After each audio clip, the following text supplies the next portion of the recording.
Hello guys, welcome back to my YouTube channel SKM study a way of success. मैं हूं आपका educator Shiv Mishra और यहां पर लेके आए हैं क्लास 12 हिंदी का सबसे महत्वपूर्ण प्रश्न। जी हां, यहां पे मैं 22 फरवरी के लिए जो आपका 22 फरवरी को पेपर है उस दिन के लिए यहां पे लेकर आए हैं हम हिंदी के मतलब 100 में 100 नंबर वाला। जी हाँ, 100 में 100 जो आपका 100 में 100 आएगा उसका पूरा-पूरा महत्वपूर्ण प्रश्न है। आप लोग इसका तैयारी तैयार कर लीजिएगा और जो मैं आपको ये पेपर प्रोवाइड कर रहा हूँ, वो भी आप पढ़ लीजिएगा, बहुत इंपॉर्टेंट है और जितने भी आपके टॉपिक है वो भी मैं आपका क्लियर करवा दूँगा। बिल्कुल आपको चिंता नहीं करना है।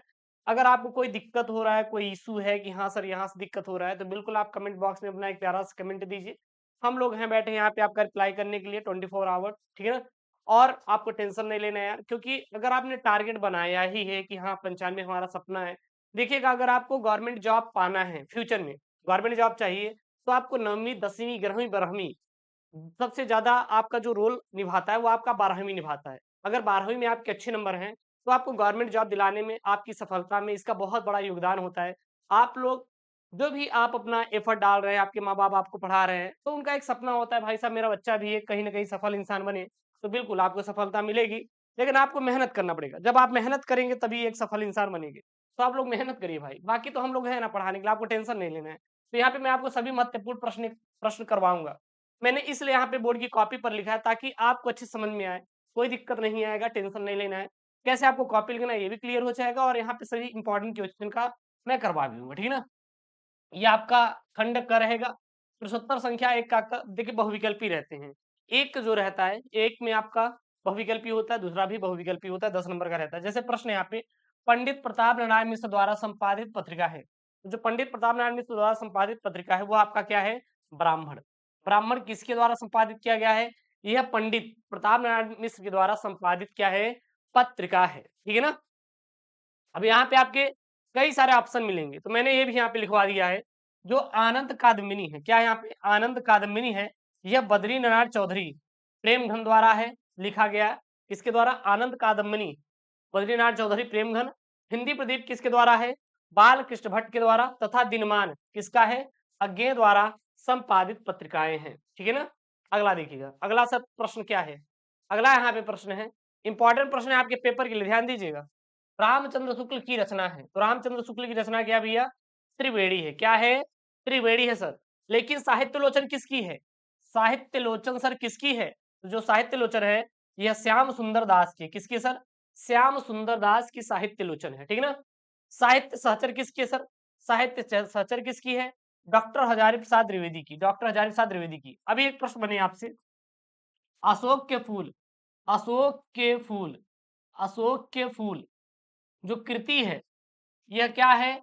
यह निबंध है। यह क्या है? निबंध है। निबंध, निबंध है। यह एक निबंध है। किसकी है? यह भी आपकी हजारी प्रसाद द्विवेदी की है। आलोचक की आस्था किसकी है? डॉक्टर नगेंद्र की है। आलोचक की आस्था सर किसकी है? डॉक्टर नगेंद्र की है। याद रखिएगा, इंपॉर्टेंट प्रश्न है, तैयार कर लीजिएगा, पेपर में आएगा, छाप दीजिएगा। अगला यहाँ पे प्रश्न है, एक का ग बहुविकल्पी है यहाँ पे। कर्मभूमि किस विधा की रचना है? जो सर कर्मभूमि है, यह एक उपन्यास है। कर्मभूमि क्या है? उपन्यास है। रचनाकार का सर नाम, रचनाकार का नाम याद कर लीजिए, प्रेमचंद्र है। कौन है सर? प्रेमचंद्र जो है, यह कर्मभूमि रचना के रचनाकार है। ठीक है ना? अगला प्रश्न यहाँ पे, पहले का घ देखिएगा यहाँ पे, भाग्य और पुरुषार्थ के लेखक हैं। तो भाग्य और पुरुषार्थ के लेखक का नाम बताना है। तो भाग्य और पुरुषार्थ के लेखक हैं जैनेन्द्र कुमार। कौन है? जैनेन्द्र कुमार भाग्य और पुरुषार्थ के लेखक हैं। इंपॉर्टेंट प्रश्न है यार, आपके 22 फरवरी के लिए है, तैयार कर लीजिएगा, पेपर में आएगा, आप छाप देंगे। क्या करेंगे? छाप देंगे। ठीक है ना? अगला यहाँ पे प्रश्न है, पहले का अंगा। पहले का अंगा प्रश्न देखिए क्या बोल रहा है यहाँ पे।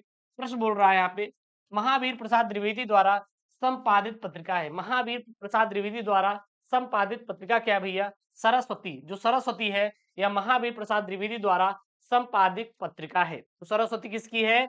महावीर प्रसाद द्विवेदी द्वारा संपादित पत्रिकाएं हैं। नोट कर लीजिए, इंपॉर्टेंट है, पेपर में आएगा, छाप देंगे। अगला प्रश्न यहाँ पे दूसरे का है, यहाँ पे पहले का आपका 5 प्रश्न बहुविकल्पी, दूसरे का भी 5 प्रश्न आपका बहुविकल्पी रहेगा।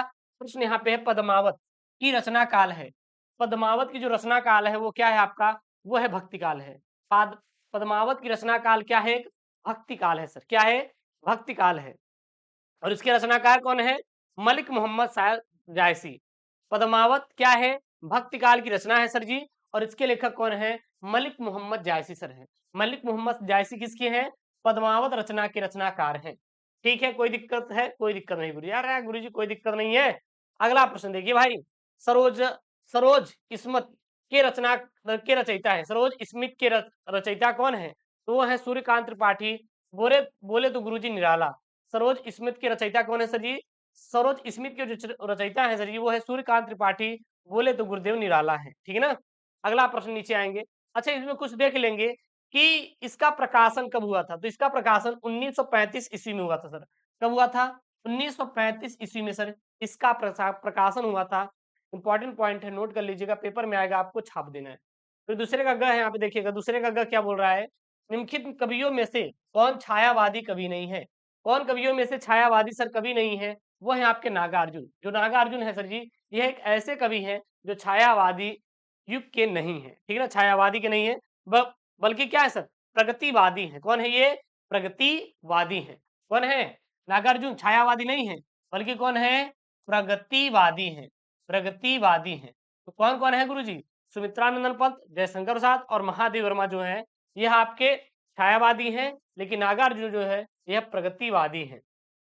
अगला प्रश्न है दूसरे का घ।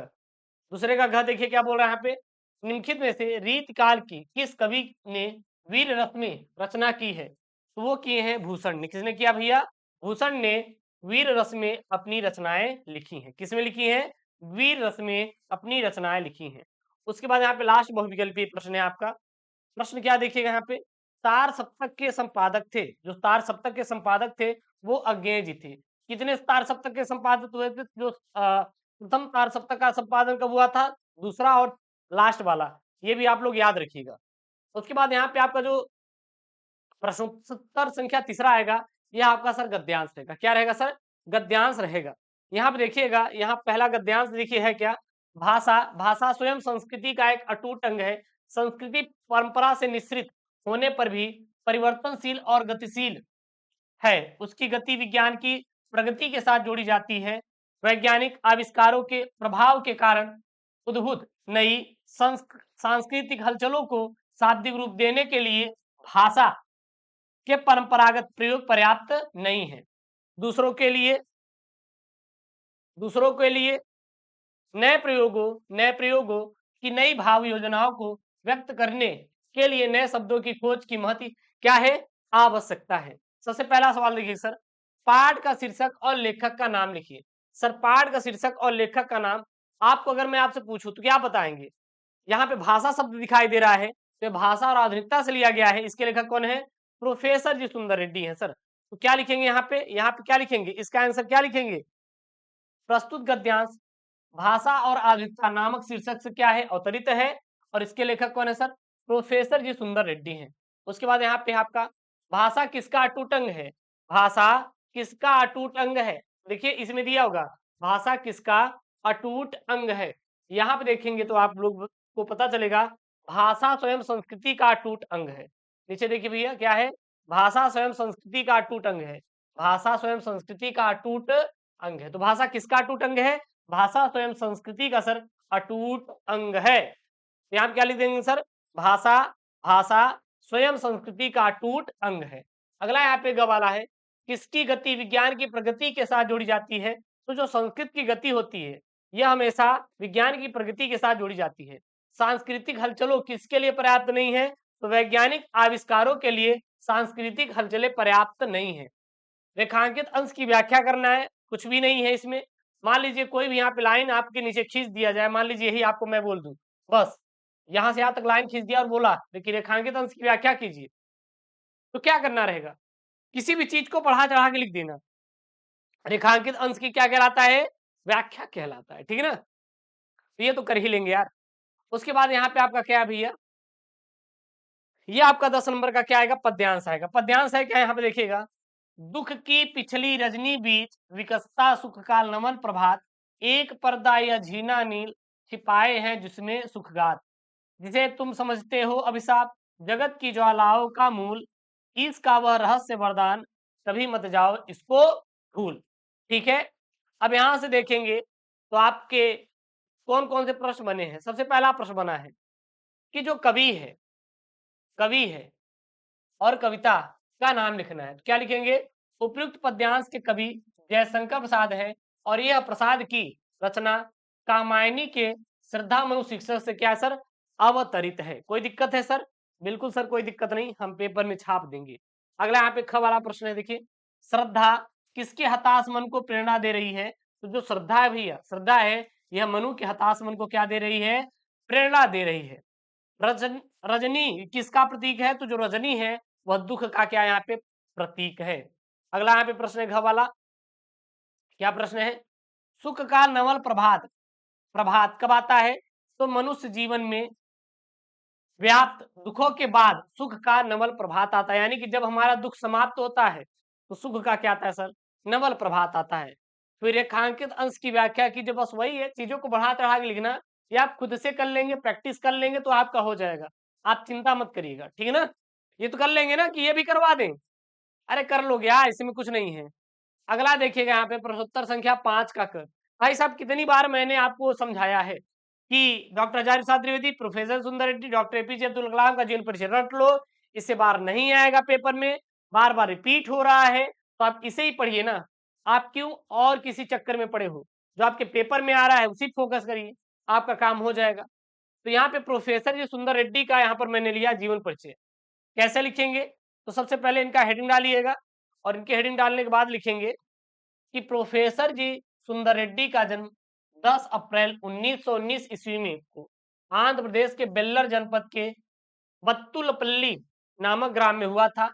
हिंदी के विकास में इनका योगदान प्रशंसनीय है। दक्षिण भारतीय होते हुए भी इनकी हिंदी भाषा शैली उच्च कोटि की है।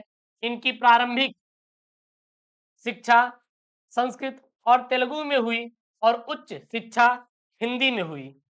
उसके बाद ये आंध्र विश्वविद्यालय में, कहाँ पे भैया? यहाँ पे देखिएगा, ये आंध्र विश्वविद्यालय की हिंदी विभाग के बहुत समय तक अध्यक्ष रहे और हिंदी के इस महान साधक का देहावसान 30 मार्च 2005 ईस्वी को हो गया था। अब इनकी सर प्रमुख रचनाएं कौन कौन सी हैं? या फिर बात करें कृतियां की, तो देखिएगा यहाँ पे जो इनकी कृतियां हैं, साहित्य और समाज है, मेरे विचार है, हिंदी और तेलुगु एक तुलनात्मक अध्ययन ग्रंथ है sir, language problem in India जो कि एक संपादित अंग्रेजी ग्रंथ है, तेलुगु दारुल जो कि तेलुगु में है, और दक्षिणी की भाषाएं और उनका साहित्य, ये इत्यादि इनकी सर प्रमुख कृतियां हैं। अब सर इनका साहित्यिक परिचय सर कैसे लिखेंगे? तो साहित्यिक सेवाएं आपको लिखने के लिए कुछ नहीं करना है, हेडिंग डालिए साहित्यिक सेवाएं, क्योंकि साहित्यिक परिचय है ना, तो इसमें लिखेंगे प्रोफेसर जी सुंदर रेड्डी हिंदी के प्रकांड पंडित है, आंध्र विश्वविद्यालय में स्नातकोत्तर अध्ययन एवं अनुसंधान विभाग में हिंदी और तेलुगु साहित्यों के विविध प्रश्नों पर इन्होंने तुलनात्मक अध्ययन और शोध कार्य भी कराया है। तमिल, तेलुगु, कन्नड़ और मलयालम के साहित्य और इतिहास का सूक्ष्म विवेचन करने के साथ साथ हिंदी का और साहित्य से भी उनकी तुलना करने में इन्होंने पर्याप्त रुचि रखी है। अब इनकी बात करेंगे सर भाषा शैली की। सर इनकी भाषा शैली कैसी है, ये भी आपको लिखना है, पेपर में आएगा तो छाप दीजिएगा। क्या लिखेंगे? उपयुक्त ग्रंथों के अतिरिक्त हिंदी, तेलुगु तथा अंग्रेजी पत्र पत्रिकाओं में प्रोफेसर सुंदर रेड्डी के अनेक निबंध प्रकाशित हो चुके हैं। ये हिंदी प्रदेश के निवासी होते हुए भी अहिंदी, जहां पर हिंदी नहीं बोली जाती थी, इन्होंने हिंदी भाषा पर अच्छा अधिकार प्राप्त किया है। इन्होंने वैज्ञानिक दृष्टि से भाषा और आधुनिकता पर विचार किया और इनकी भाषा सरलता, स्पष्टता और सहजता के गुणों से परिपूर्ण है। भाषा को संपन्न बनाने के लिए इन्होंने अपनी भाषा में संस्कृत के तत्सम शब्दों के साथ साथ उर्दू, फारसी एवं अंग्रेजी भाषा का इन्होंने क्या किया भैया? प्रयोग भी किया। अब इनकी जो शैली थी, कैसी कैसी थी सर शैली इनकी? तो शैली इनकी सर विचारात्मक शैली थी, गवेषणात्मक शैली थी और समीक्षात्मक इनकी सर शैली थी, ठीक है ना। उसके बाद 5 का जो ख रहेगा, यह आपका किस पर रहेगा?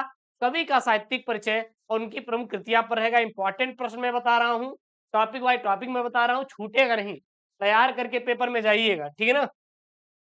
क्या लिखेंगे सर इसमें? देखिएगा 3 है, मैथिली शरण गुप्त, अयोध्या सिंह उपाध्याय, महादेवी वर्मा। इंपॉर्टेंट तीनों है, मैंने इसमें लिया है आपका अयोध्या सिंह उपाध्याय, हरिऔध को मैंने लिया है।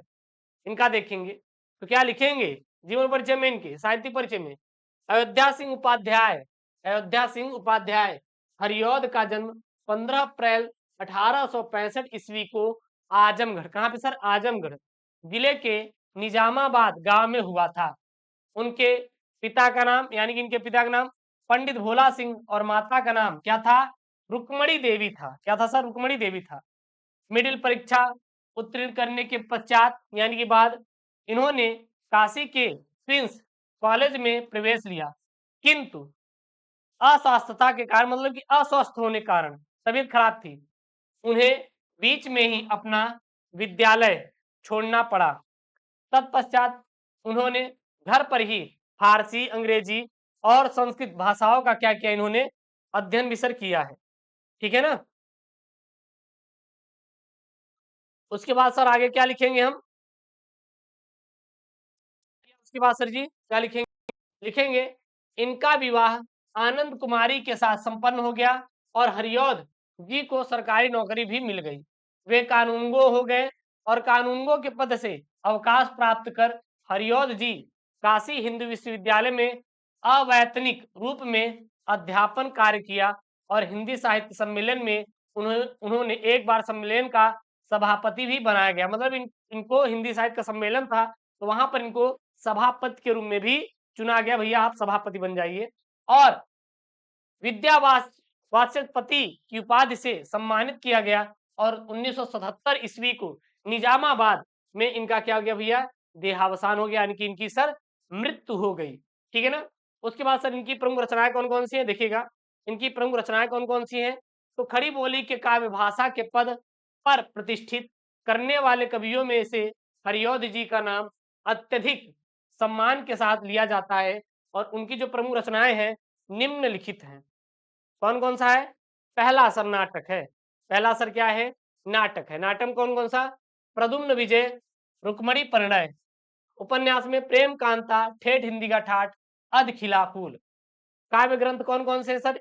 हरिऔध जी ने काव्य में भी अपनी छवि बिखेरी और उन्होंने 15 से अधिक छोटे छोटे काव्यों की क्या की रचना की। उनके प्रमुख काव्य निम्नलिखित हैं। जैसे सर कौन कौन से हैं?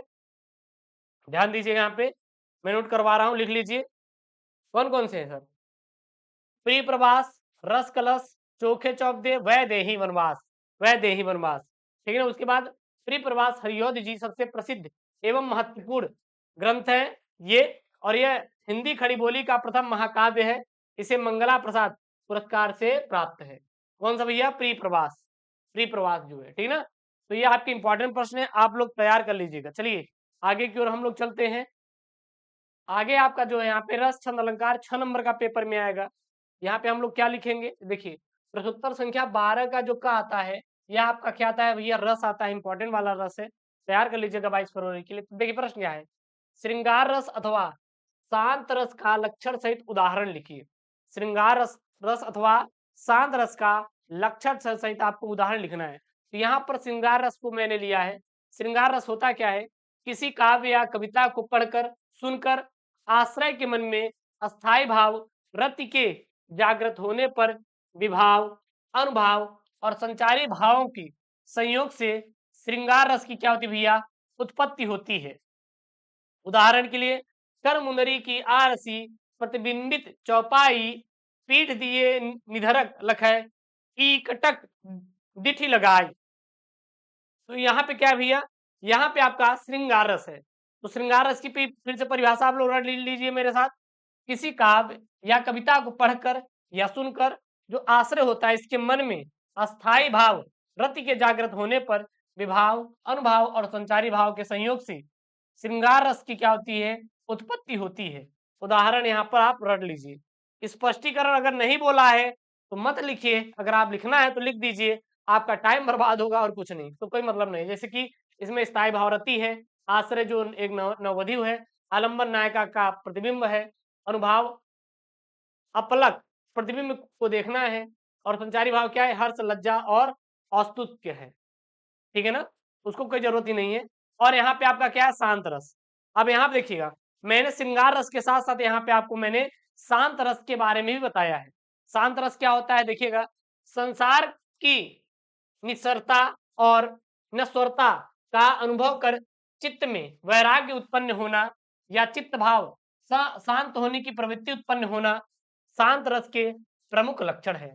मतलब कि जब कोई व्यक्ति मरता है, जब कोई व्यक्ति मरता है, तो उसे देखकर हम लोग क्या हो जाते हैं, शांत हो जाते हैं, स्तब्ध रह जाते हैं कि यार क्या यही जीवन है, क्या यही सत्य है। तब वहां पर हमारे मन में क्या आता है, वैराग्य उत्पन्न होता है कि यार काश कि हम लोग बैरागी होते, क्या मोह माया में लिपटे हुए हैं। तो यहाँ पे शांत रस की क्या होती है भैया, उत्पत्ति होती है। उदाहरण के लिए, उदाहरण के लिए यहाँ पे क्या लिखेंगे, अब लो, अब लो नसानी अब न सहो, राम कृपा भव निस सिरानी, जागे फिर न, यहाँ पे क्या है भैया, डसहो, पाए नाम चारु चिंतामणि पुरकर ते न हसहौ, श्याम रूप सुचि रुचि कर कसौटी चित्त कंचन ही कसहो। तो ये आपका क्या हो जाएगा, इसका उदाहरण हो जाएगा।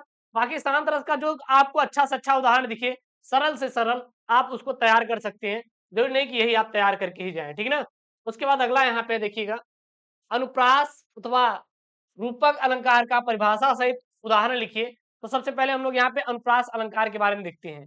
जब काव्य या कविता में वर्णों की आवृत्ति बार बार होती है, अर्थात समान वर्ण बार बार आते हैं, वहां स्वर समान होता है अथवा असमान हो। देखिएगा, बार बार वहां पे वर्ण आ रहे हैं, अब चाहे उसका स्वर समान हो या फिर असमान, तो वहां पे आपका अनुप्रास अलंकार होता है। उदाहरण के लिए, तरनी तनुजा तट तमाल तरुवर बहु छाए, तो यहाँ पे भैया क्या है, आपका अनुप्रास अलंकार है। इसका स्पष्टीकरण यहाँ पे आप लिख सकते हैं कि उपयुक्त काव्य में तवर्ण की आवृत्ति बार बार होने के कारण यहाँ पे अनुप्रास अलंकार है।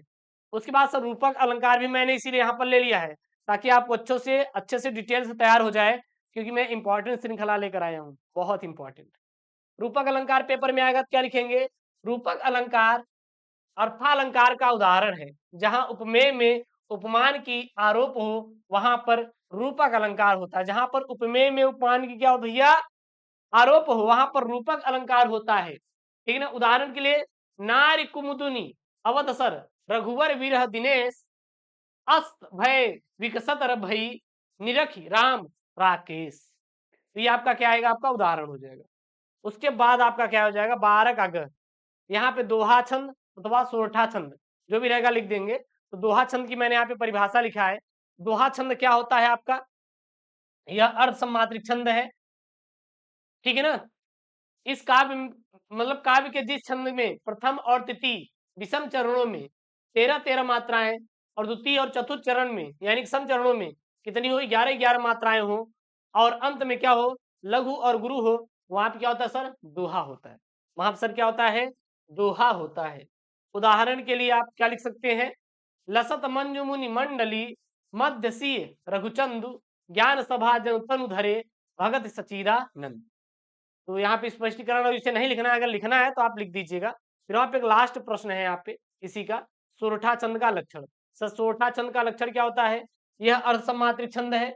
इसके प्रथम और तृतीय चरण में 11-11 मात्राएं, द्वितीय और चतुर्थ चरण में 13-13 मात्राएं होती हैं, और पहले और तीसरे चरण के अंत में गुरु और क्या होता है, लघु आते हैं, और कहीं कहीं पर क्या होता है, तुक भी समान होता है, और यह दोहा छंद के क्या होता है, विपरीत होता है। उदाहरण के लिए अगर आपको रटना है, यहाँ पे याद कर लीजिए। उदाहरण के लिए क्या याद करेंगे सर, यहाँ पे याद करेंगे, नील सरोरुह श्याम तरुण अरुण बारिज नयन करण सो मम उर्धाम सदा क्षीर सागर शयन। तो यहाँ पे क्या हो जाएगा, आपका ये उदाहरण हो जाएगा। और यहाँ पे मैंने आपके हिंदी के भैया बहुत ही मोस्ट इंपॉर्टेंट क्वेश्चनों को मैंने लिया, जो कि आपके 22 फरवरी के दिन हिंदी के पेपर में आएंगे और आपको छापना है। देखेंगे तो मैंने 10 बहुविकल्पी मैंने करवा दिया, जीवन परिचय करवाया 10 नंबर का, आपका कितना हो गया 20 नंबर का, 10-10 नंबर का आपका गद्यांश पद्यांश आपका 40 नंबर हो गया, और 6 नंबर का यहाँ पे रस छंद अलंकार, वो भी सारे रस मैंने करा, 2 रस 2 अलंकार, और आपका क्या हो जाएगा, रस छंद अलंकार, और 2 रस 2 छंद और 2 अलंकार मैंने करवाया, आपका 6 नंबर। कुल 46 नंबर आपको इस वीडियो में आपका हुआ। और यहाँ पे देखेंगे जो यहाँ पे रस है, आप देखेंगे तो ये आपके रिपीट होगा, रिपीट होगा, सच में रिपीट होगा, आप देख लीजिएगा। और ऐसी वीडियो चाहिए तो प्लीज यार चैनल को सब्सक्राइब करिएगा, वीडियो को लाइक करिएगा। मिलते हैं नेक्स्ट वीडियो में दोस्तों, थैंक यू, जय हिंद। Take care, bye bye.